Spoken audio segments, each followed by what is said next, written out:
ओम शांति। सुनते हैं आज 5 फरवरी 2025 की साकार मुरली से प्रश्न उत्तर। प्रश्न 1, जिन बच्चों में योग बल है उनकी निशानी क्या होगी? उत्तर, जिन बच्चों में योग बल है उन्हें किसी भी बात में थोड़ा भी धक्का नहीं आएगा, उन्हें किसी से लगाव नहीं होगा। वे समझते हैं कि यह शरीर रूपी कपड़ा यहीं छूट जाएगा और आत्मा एक शरीर छोड़कर दूसरा शरीर धारण करेगी, इसलिए किसी के शरीर छोड़ने पर भी उन्हें दुख नहीं होता। प्रश्न 2, बाप दादा कहते हैं कि यहाँ नमस्ते करने की दरकार नहीं है, क्यों? उत्तर, यहाँ नमस्ते करने की दरकार नहीं है क्योंकि यह एक फैमिली है। फैमिली में एक दूसरे को नमस्ते या गुड मॉर्निंग कहने की आवश्यकता नहीं होती।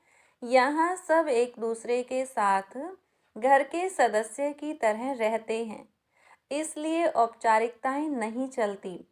प्रश्न 3, महाभारत युद्ध का क्या प्रभाव पड़ेगा?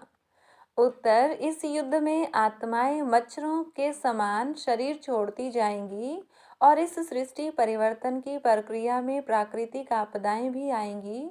इससे दुनिया का बदलाव होगा और नया युग आएगा। प्रश्न 4, बाप हमें किस प्रकार का नशा रखने की सलाह देते हैं?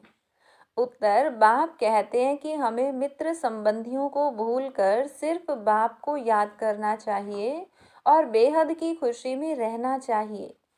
इससे कर्मातीत अवस्था प्राप्त होगी और हम निर्मोही बनकर सत्य युग के योग्य बनेंगे। प्रश्न 5, आत्माओं का अविनाशी पार्ट क्या होता है? उत्तर, प्रत्येक आत्मा का ड्रामा में निश्चित और अविनाशी पार्ट है। आत्मा शरीर बदलती रहती है लेकिन उसका पार्ट चलता रहता है, इसलिए किसी के मरने पर दुखी होने की जरूरत नहीं।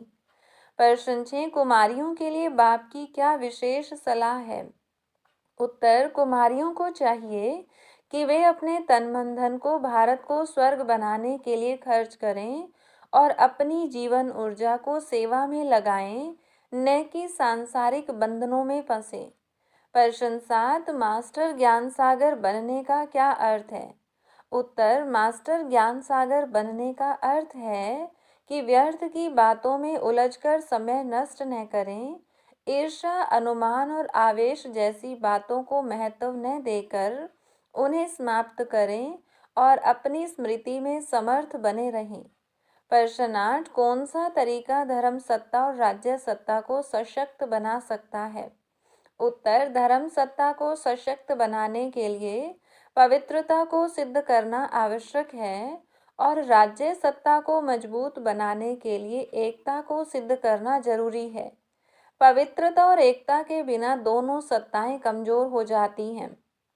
प्रश्न 9, सतगुरु की सच्ची पहचान क्या है? उत्तर, सतगुरु केवल शिव बाबा है जो सर्वात्माओं की सद्गति करते हैं।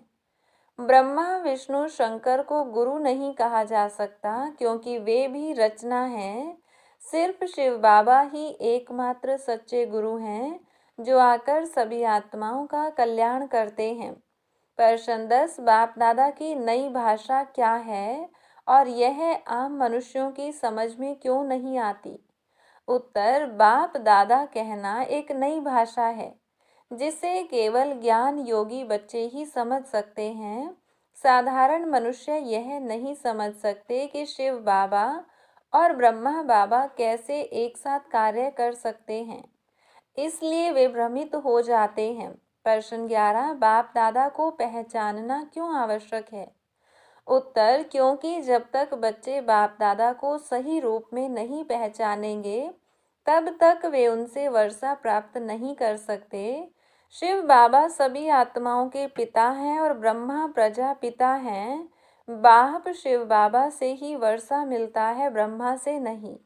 प्रश्न 12, बच्चों को किस प्रकार की मस्ती होनी चाहिए? उत्तर, बच्चों को इतनी मस्ती होनी चाहिए कि वे भारत को स्वर्ग बनाने के लिए तन मन धन सब कुछ खर्च करने को तैयार रहें।